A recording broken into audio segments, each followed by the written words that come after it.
Ya munawwir qalbi nawirni binuril iman. Allah beri terang hati aku, Allah beri cahaya iman. Terang hati lun terang, bukakan gang nur imani. Hati penuh bang ceremen, bangun sinurani. Hati penuh bang ceremen, menebri berdoa ya Rabbi. Yang dua yang baca, ya munawwir qalbi nawirni binurul iman.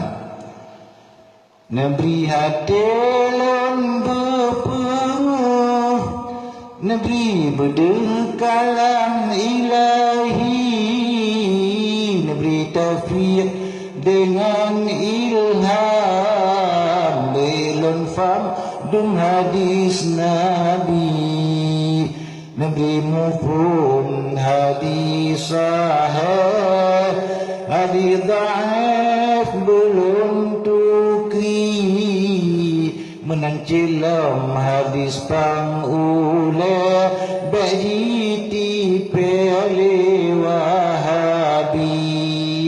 Maka boleh pegang al-sunnah wal-jamaah bina wahabi kena baca ayat dengan doa.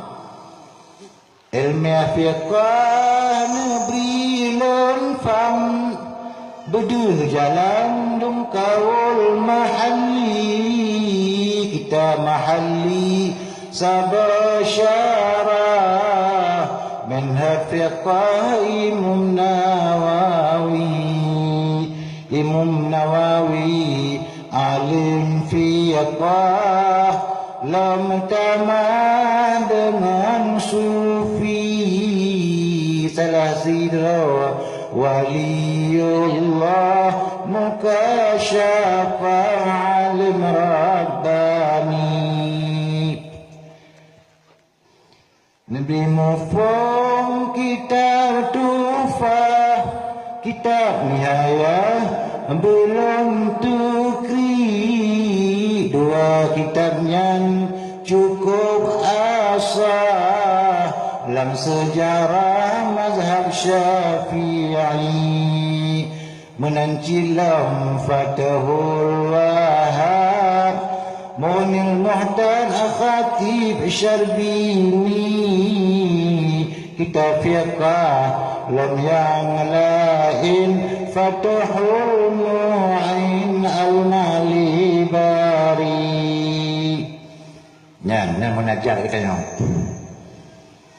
Nabi mufhum ilmi tasawuf, lam fam beru'ah ya Razali, neberi hati lun berji'uh, sifat jasus dengan sifat dengki, masjid batin sifat yang sipluh, neberi berji'uh wahai ya Rabbi, berterang hati lun lagi suluh Imam Tasawuf Junaid Baghdadi.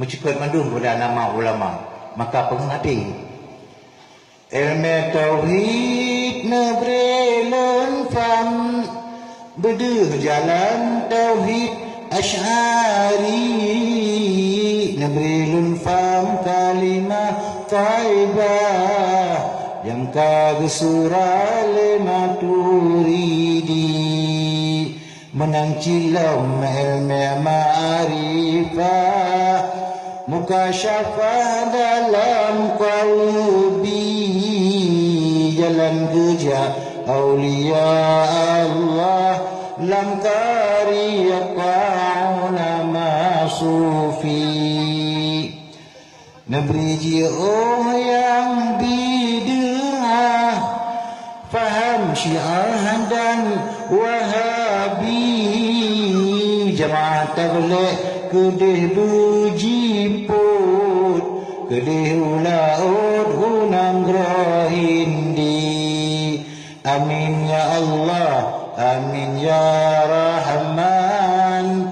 Berperkenan bandung doa berkat Nabi Sayyidil Aku